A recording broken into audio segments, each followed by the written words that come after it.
Hello and welcome to Game Changer. I'm Maryam Zia. We will be talking about, of course, Iran-Israel war. When we talk about the war between Israel and Iran, it shook the world. And now, after 12 days of intense airstrikes and exchanges between both the countries, a ceasefire has been achieved and has been announced.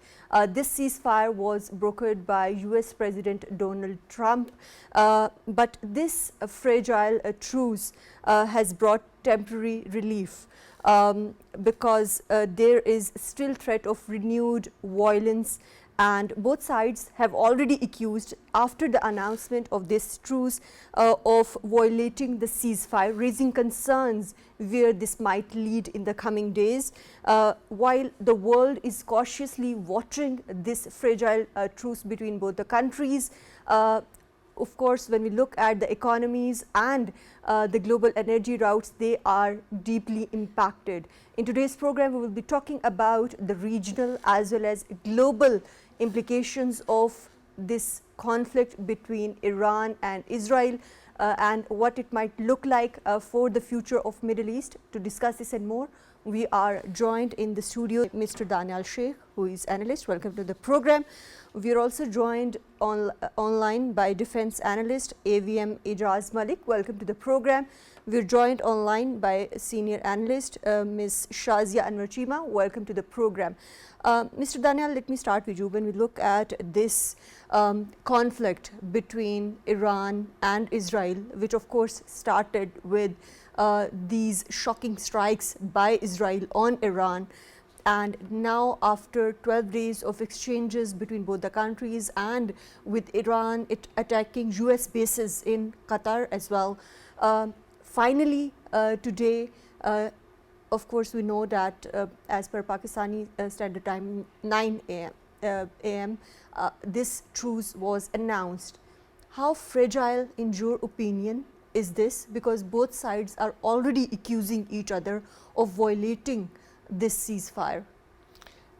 Fragile or not fragile, see, basically this I see as a continuation of the aggression that we saw from India onto Pakistan. See, now it's very important for us, for Pakistan to play a very proactive role, and we have to preempt the situation before it comes, and we have to the whole case, the whole argument of the Muslim Ummah. Fundamentally, we Muslims or Islam has nothing to do with terrorism. We are not fundamentalists. Like 2 decades ago, when the war on terror started, we were labeled as to be fundamentalist or to be terrorist, and then after that all that happened. See, now it's the time has come that a softer image or the true image of Islam should be shown to the world.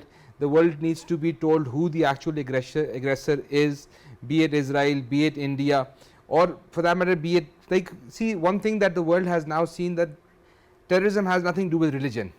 You could be a Jew, you could be a Christian, you could be a Hindu, you could be Sikh, or you could also be a Muslim and be a terrorist, but it has nothing to do, the fundamentalist mentality has nothing to do with religion.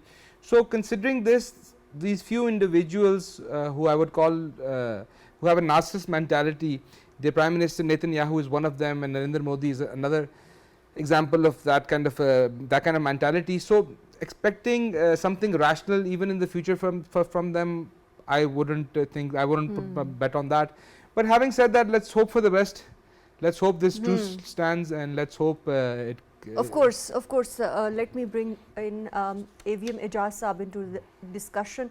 AVM Ijaz, in your opinion, how fragile is this truce? As we know that world is still cautiously watching because even after hours after announcement of this ceasefire between both the countries, both countries already exchanged strikes, and Trump had to publicly post, do not drop those bombs to Israel. Can a ceasefire based on social media diplomacy be taken seriously, in your opinion?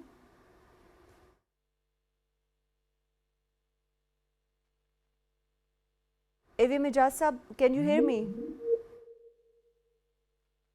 We lost the contact. Ms. Shazia, can you hear me? Yes, I can hear you. Yeah, so I'll take the same question to you, that when we talk about this fragile truce between both the countries, in your opinion, how do you see the statement by President Donald Trump, who in fact brokered this truce between both the countries, and of course Qatar also played a role of mediator in this, but how do you see the statements coming on after this ceasefire? See, everybody is taking now advantage of brokering the ceasefire. So we should not forget that this war was started not because of there was some nuclear program going on in Iran. The entire purpose was my own voice is echoing to back to me, so it's a problem. If you can fix that. Right, I would ask my team to, of course, address to the issue of Ms. Shazia that she's facing. Let me bring in former Ambassador Ms. Naela Chohan into the discussion. Welcome to the program, Ambassador Naela. When we talk about this truce between Iran and Israel, what's your take on this, especially when we look at the statements coming from US President Donald Trump, even hours after brokering and announcing this ceasefire that do not drop bombs to Israel? How do you see this social media diplomacy? I wouldn't call it social media diplomacy because I think President Trump worked hard on it and he was very disappointed. Actually, he expressed his disappointment on Israel's violation of the ceasefire, despite Mr. Trump having told them that both sides, Iran and Israel, would have to now comply with conditions of ceasefire, which meant 12 hours, one side will not do anything, and then the other side will behave itself, and then the other side will do the ceasefire, and the first side will behave itself, and then it will become a permanent ceasefire. But immediately after Mr. Trump's statement, Netanyahu, with his nefarious designs, they bombed Iran. And Mr. President Trump said that I have never seen bombing like this ever before. This was so vicious. So he's very angry and he expressed his anger with Israeli misbehavior. And that is my fear that if Israel keeps on violating the ceasefire conditions under the pretext that Iran did something to them and they lie all the time, then it will be very easy for them to break the truce.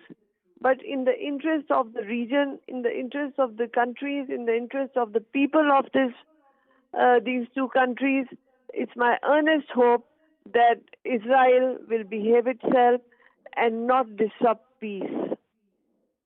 Right, right. And Ambassador Naila, we know that Israeli Defense Minister ordered fresh strikes on Tehran, like you also alluded to that, even after the ceasefire announcement. Do you think this suggests or tells us about internal dynamics within Israel, like civil military dynamics, or the gap that exists there? There are many gaps in that entity because even in political system there are many gaps.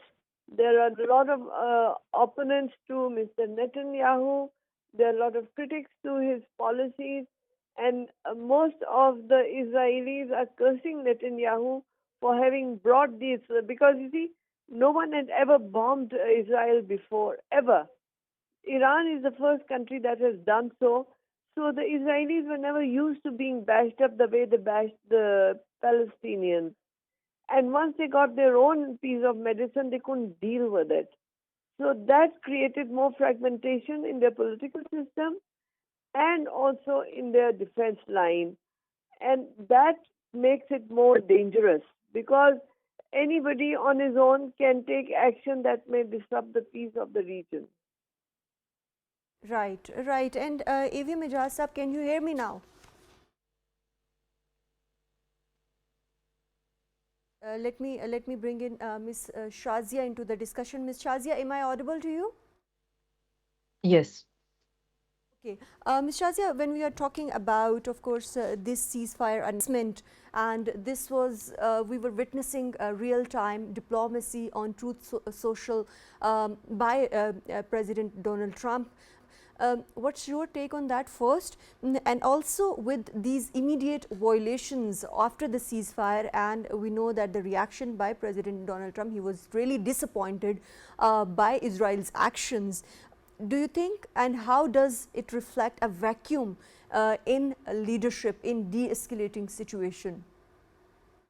Yes, of course, there is a vacuum, a huge vacuum of leadership. Um, and also, as you have pointed out, the truth social diplomacy that's also there. Like after every hour, we are looking at another diplomatic strike. But at the same time, we have to understand that all the stakeholders have their different agendas behind this conflict. Israel has its own agenda. America wanted peace in the region, specifically Donald Trump wants peace and doesn't want to engage in the never ending wars. So his agenda is to please the Israeli firsters inside America, and alongside that, maintain peace in his own region and in the world in the broader terms, because Americans' actions are definitely, they are catalysts to any other development in the world. So he is stuck between the Israeli firsters and the MAGA people. So that's what his Truth Social is reflecting on hourly basis. And Israeli agenda was in this conflict to regime change in Iran. It was not the nuclear power plants and nuclear program of Iran.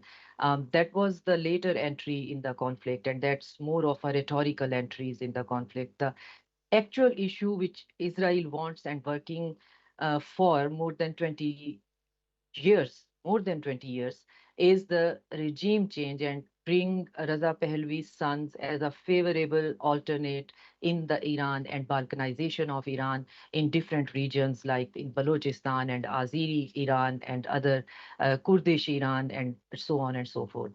So we have different agendas, different interests and their conflict, and somebody is trying to create peace and somebody is mediating that peace.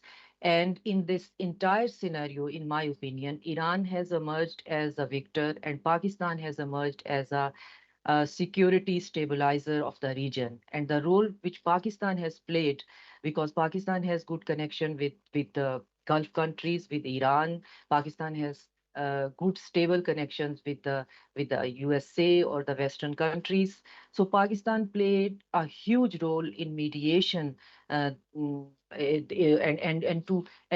lower down the tone of the conflict.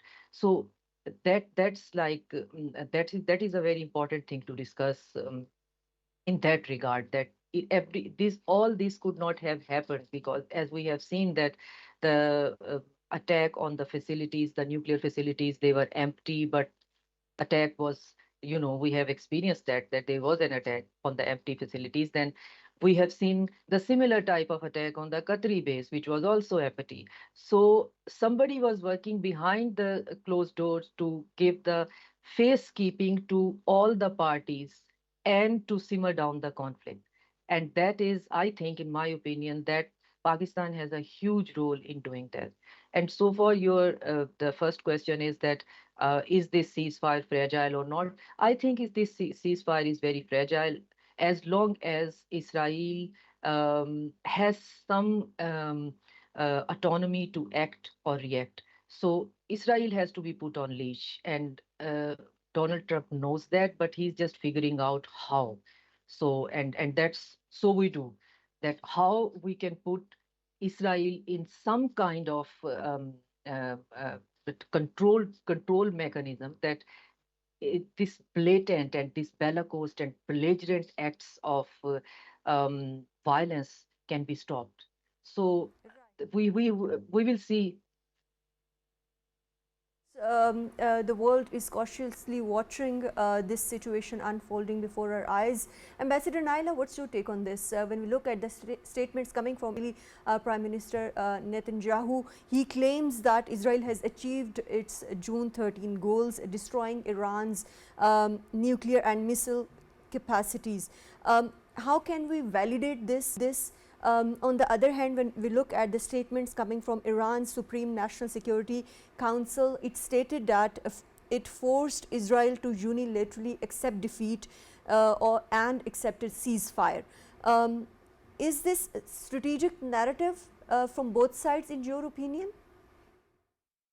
Well, it seems that each side is claiming victory, which is good because then, they would have less reason to violate the ceasefire.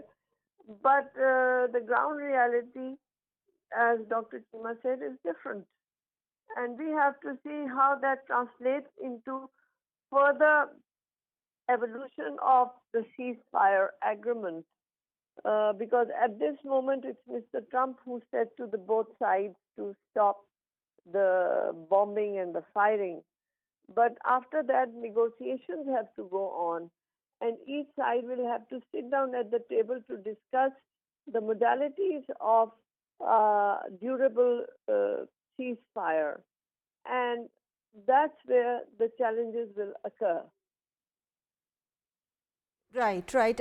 But when we look at these statements, both sides pledged a swift retaliation at any violation. Are we now locked into a permanent tit for tat cycle, or is there room for genuine de escalation, in your opinion? Because, of course, we know that the world's economies are on hold because of this conflict.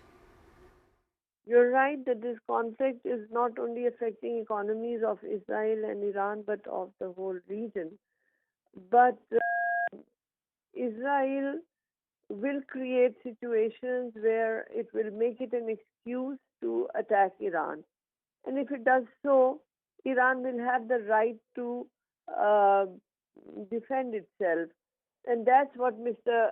Trump said when he used abusive language, and he said these are two countries who have been, adversaries of each other for so long that they don't know what they are doing. So it seems that Mr. Trump is right. This will create a vicious cycle, and it has to stop. And it has then, Mr. Trump also held Israel responsible for violation. Israel has to now, come into the fold of law and international order. Right, that remains important. Mr. AVM Ijaz, Malik, when we talk about this, of course, the regional spillover is one of the consequences and concerns for the global community. And when we look at different statements, Iran previously threatened the Strait of Hormuz and mobilized Houthi attacks on shipping. Do you think there is still potential for full escalation even after the ceasefire? Well, unless and until the root cause of this conflict is not addressed, the chances of any, failure of this ceasefire would continue to loom over the landscape of the Middle East. But how Iran has, I think, how Iranian people and Iranian leadership has played their card, I think that merits an attention and an acknowledgement. Israel came into this conflict with the declared objective of dismantling the nuclear capability of Iran, and obviously their larger and the most desirable option was to have a regime change. And prior to that, an entire landscape was set by America and Israel to achieve these objectives. And another objective was that Iran was and continued to be a defiant state against the hegemonic design of Israel, sponsored by the Jewish lobby from all over the world, and most importantly, from United States. And for that, in the garb of Gaza conflict, they defanged and utilized the proxies of Iran, who could have played a very vital role in case of this particular, conflict between Iran and Israel. But at the end of this conflict, now that we have a ceasefire, I apologize for interjection, Mr. Ijaz.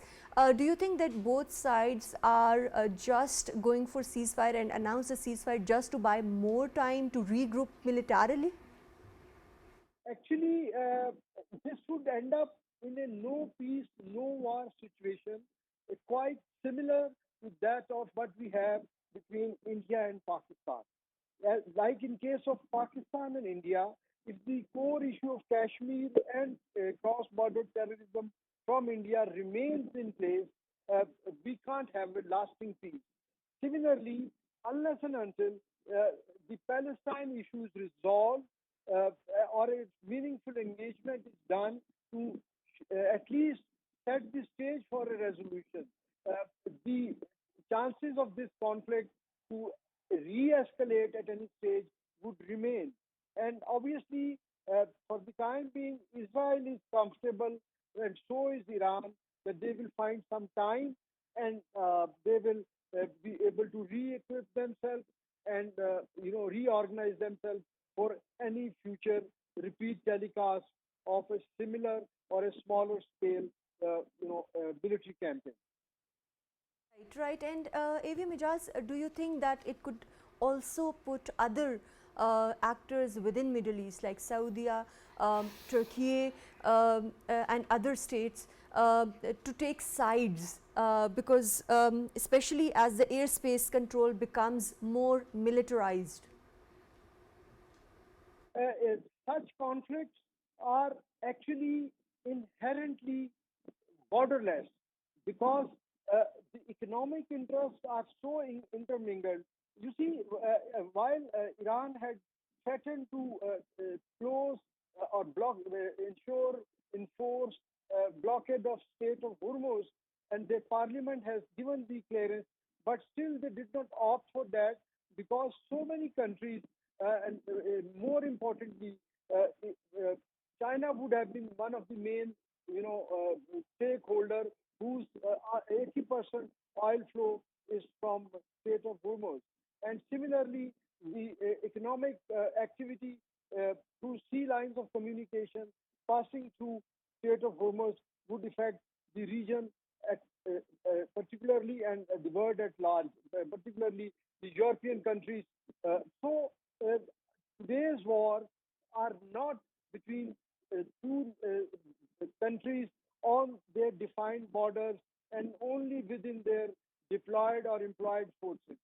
These have, multifaceted and very complex, intertwined dynamics, which involves the economics, the financials, and of course the power projection, be it militarily, which is more concern for Israel or America, or economically.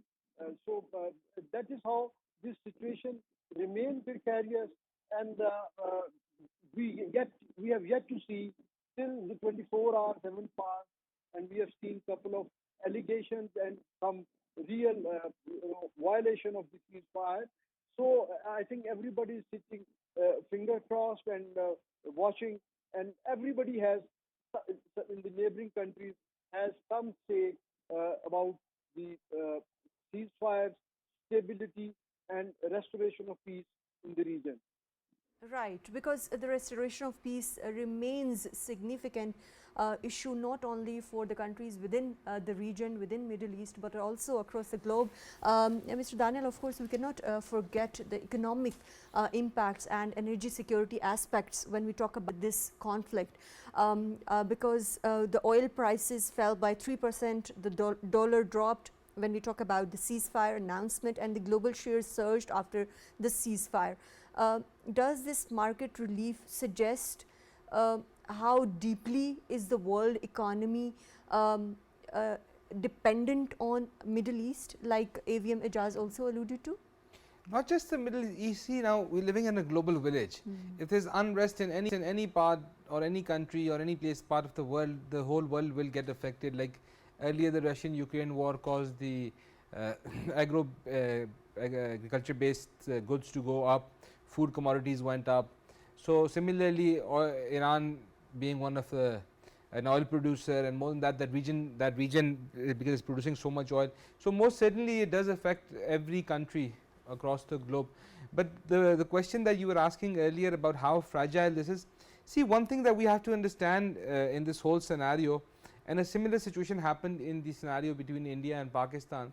See, the whole allegation, it was and the orchestration of the plan after that, it was so poorly done that it was very easy to expose.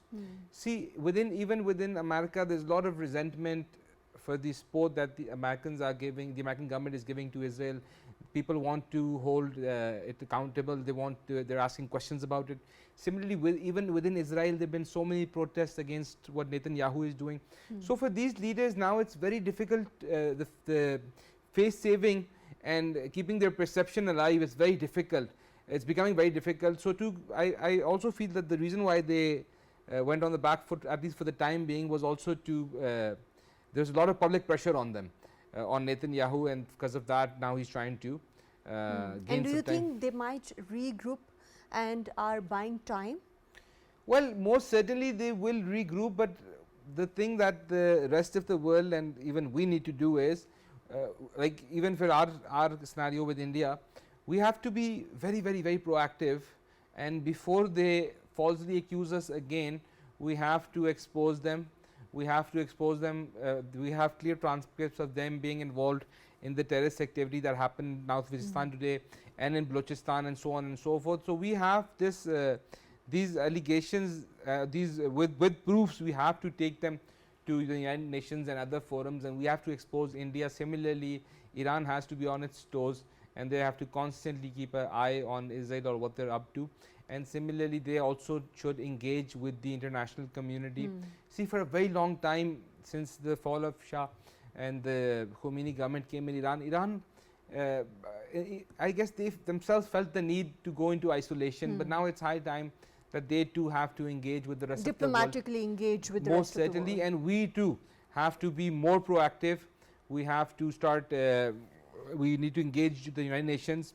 See, this whole situation that arose, it was a clear violation of different charters of the United Nations. So now it's high time that Iran takes their case there and we take our case there. So we shouldn't waste, both countries should not waste time on this whole situation, and we should engage the international Right. community. Shazia, I want your take on the economic impacts and energy security dimensions when we talk about this conflict. Like we earlier discussed, that oil prices dropped by 3% after the announcement of ceasefire, and euro and yen benefited from these lower oil prices. Should oil importing economies like Pakistan also see temporary relief in energy prices, or in your opinion this might be a very short-lived dip? The international markets have this tendency of reacting to the presupposition. So they are very sensitive to the minor details, and they react before time. So that's my observation. And Strait of Hormuz and Iran has said that time and again that one of their war tactics will be economic war, and they will choke the Strait of Hormuz. And the market surge we are experiencing in these days is just because of that statement and the Iranians having control of Strait of Hormuz. At the Chinese market, the Russian market, the Gulf market. So Strait of Hormuz is a passage where almost 90% of the world economic flow is going to and fro. So that could have been a reason. But as the Chinese and Iranians and Russians are talking to each other, and I don't think that they have any intention of doing that. So as long as Strait of Hormuz will be open and functional, the market prices will be on the same level as they were before the conflict. Um, uh, Having said that, Iran also needs to have to do some fundamental diplomatic changes, especially in their diplomatic posture. This region cannot be stable if Iran, being part of NPT, and also keep maximizing its uranium enrichment level. So these two things cannot go side by side. Iran does not have any need of 60% enriched uranium for medical purposes, and for the electricity or the power or energy purposes, 6% or even 9% is enough. So Iran has become a nuclear threshold state without having a nuclear arsenal. And that is a huge problem, because this is the reservation in the Gulf countries, this is the reservation in China and even Russia, and that is the pretense which West is using against Iran for attacking Iran. That Iran is a nuclear threshold country. So Iran should sign a treaty with Russia or China, because I was listening to President Putin in 2 days ago. He was addressing in St. Petersburg in International Economic Forum, and that's his word. He said that Iran is a very difficult country to handle, and when we were signing the comprehensive strategic partnership with Iran, we wanted to add the article of a security umbrella, but Iran does not wanted to put all the eggs in the Russian basket. So there is still some Anglo-Saxon influence inside Tehran, which wants some type of relations with the broader West, USA or EU in that matter. So Iran has to be very decisive from now on that if they want to have a nuclear weapon, then they should have done that, because being a nuclear threshold country and then not having a nuclear weapon is just a liability. And B, it's more sane I think thing to do is to sign a deal with Russia and add some articles, some appendices in the already existing treaty with the Russia, and goes under the umbrella of the nuclear umbrella of the Russia. So that will create some sort of security balance for Iran, because as I have already said, that the issue with Iran is not its nuclear program. They just give the idea or the pretense for attacking them. The issue is to regime change, because the Iranian regime is not favorable for the Western oligarch. So they want to balkanize Iran, and they want to get the benefit, as they have the long history of doing that. So if we want to have a stable region, and that's, I think, on these lines Pakistan is working. So these are the lines which we can create a stable future in this region if Iran, like more or less, um, take a decisive diplomatic posture and goes under the umbrella of China and Russia and align itself with the global South countries, as it has already have been aligned with the BRICS and the SEO in that matter. But if more so, we have like the current government in the Iran, they still want some sort of negotiated solution with the Western countries. And as we all know that there is nothing which can be negotiated with the Western powers. You just have to play with the leverage. You just have to survive one day at a time. We have seen this scenario of Ukraine and Russia, and now we are witnessing this. Right, right. Ambassador Naela, I want your take on this nuclear ambiguity and strategic dangers when it comes to nuclear program. Because Israel claimed it attacked Iran because there was evidence that Iran was close to a bomb, but both US and US Intel and IAEA saw no signs of it. Do you think this is a narrative that is parallel to Iraq weapons of mass destruction narrative from 2003? And also my second question is that Iran, different statements from Iran are now coming in saying that Iran will now increase or accelerate its nuclear program. Could this be a tipping point for a regional nuclear arms race? Dr. Shazia has raised a few important points. And coming to your question, Iran is basically, it's not that there are some segments in Iran that are pro-West. Iran is trying to negotiate with the West for the simple reason that it wants to liberate itself from the sanctions. So for it to be in one camp totally like the Soviet or Russian camp will further isolate it, and Russia is also a very heavily sanctioned country. So Iran will not be able to get all its resources that have been trapped by United States due to the sanctions. So this whole negotiation is basically about uh, sanctions. But as far as economic concerns are, yes, there are a lot of people who are saying that since Iran it has done 60% of enrichment of the uranium, having been attacked, and like you said, the story of Iraq and Libya should be a good lesson for them to either have the bomb so that no one touches. Nobody is talking about North Korea. They might abuse them, they might criticize them, but nobody dares touch them with a pole vault even, because they know that North Korea has weapons of mass destruction. But with Iraq, they knew that Iraq didn't have it, that's why they attacked it. They know that Iran doesn't have it, that's why they attacked it.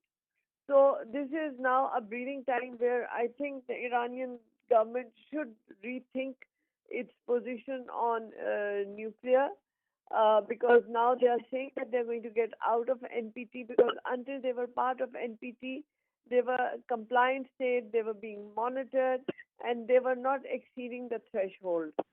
But now, if they get out of NPT, then they are not obliged to have any threshold, then they can nuclearize themselves, and perhaps for their own survival, because Israel has nuclear weapons. So the best deterrent for Iran would be to have nuclear weapons as well. But as far as the negotiations are concerned, I think Iran is interested in having negotiations because of the sanctions. Right, right. And AVM Ijaz, I want to circle back to the economic impacts.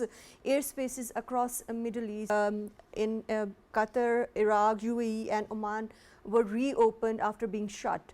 How do you, in your opinion, how do such closures impact aviation industry as well as trade, especially for countries like Pakistan? Well, the air transportation, all major routes, north, south, they pass through this region, which was actually under closure. We know that three major airlines operate out of the Middle East, who connect around 150 to 200 destinations all over the globe. So if that airspace wasn't available, every hour or on daily basis, I would say, there are hundreds of flights which were cancelled, and so many flights had to take longer routes, resulting into the a lot of fuel consumption and making it not viable for any air carrier to operate. So this region inherently has two economic, potentially economic hazards, which can be triggered out of any conflict. One is the sea lines of communication which are passing very close to or through the Strait of Hormuz, and even it can be extended to Bab el Mandab and the South Pacific side. And others are the air routes or air corridors which are operating through these countries. So these two are the major consideration which can affect economy of so many countries, because this is air travel or the sea lines of communication usage. It's a $1 trillion economy. So if you divide that on daily basis, and then what war surcharge can be added in case of a prolonged conflict. So there are so many layers of potential economic hazards which can affect all countries of the region and even global, because so many supply chains are either originating out of this region or they are passing through this region. So that's very important. So it would be a very significant, I think, bargaining chip to negotiate any viable solution to this problem. Right, that remains an important point, and Iran can diplomatically bridge that point as well. But since we are concluding our program, I want to take Daniyal on Pakistan's implications rather for Pakistan, because we are sharing border with Iran, and now if the crisis prolongs, how do you think this is going to be impacting security in Balochistan especially, and also if there is a refugee influx from Iran after if the conflict prolongs, what is going to be happening for Pakistan's security, and also how should Pakistan be diplomatically position itself in coming days? See, of course, our neighbor being at war, obviously it has a lot of implications. But for Pakistan, the bigger problem at the moment, as far as the law and order is concerned, is the Indian influx or the Indian influence, be it Balochistan, be it the Taliban, be it BLA, be it other banned outfits. See, this is the tact of war that India is constantly using against Pakistan for the past 60 years, and I believe this is for us this is the biggest problem at hand, and it's high time that India be exposed, and secondly, because we have transcripts, we have evidence, we have proof that behind all these terrorist activities it's India. So definitely Iran being not stable, it will obviously make things worse for us. But having said that, we, as far as the terrorism is concerned, although our forces, our armed forces, our law enforcement agencies, they're doing a very good job, and we know this is basically the reason behind it, because India realizes how rich the soil of Balochistan is, and how much Pakistan in future, how much we can benefit from the uplift of Balochistan, and secondly, it being on the route of CPAC. This is the reason why India is constantly trying to destabilize Balochistan. But I don't think, I believe that things are they're under control, and especially during the war between India and Pakistan, one message that went to the whole world is that Pakistan is one nation, we're one ummah, and whenever we're in a situation, a war-like situation arises, we'll all be together. Right, we are all together, and of course there is need for structural mechanisms and for involvement neutral actors when we talk about conflict between Iran and Israel. Thank you very much, Mr. Daniyal Sheikh, for joining us in today's program. Thank you very much, AVM Ijaz Malik, for joining us in today's discussion. Thank you very much, Ms. Shazia Anwer Cheema, for joining us in today's program. Thank you very much, former Ambassador Ms. Naela Chohan, for joining us in today's program. That's all from Game Changer tonight. Take care. Allah Hafiz.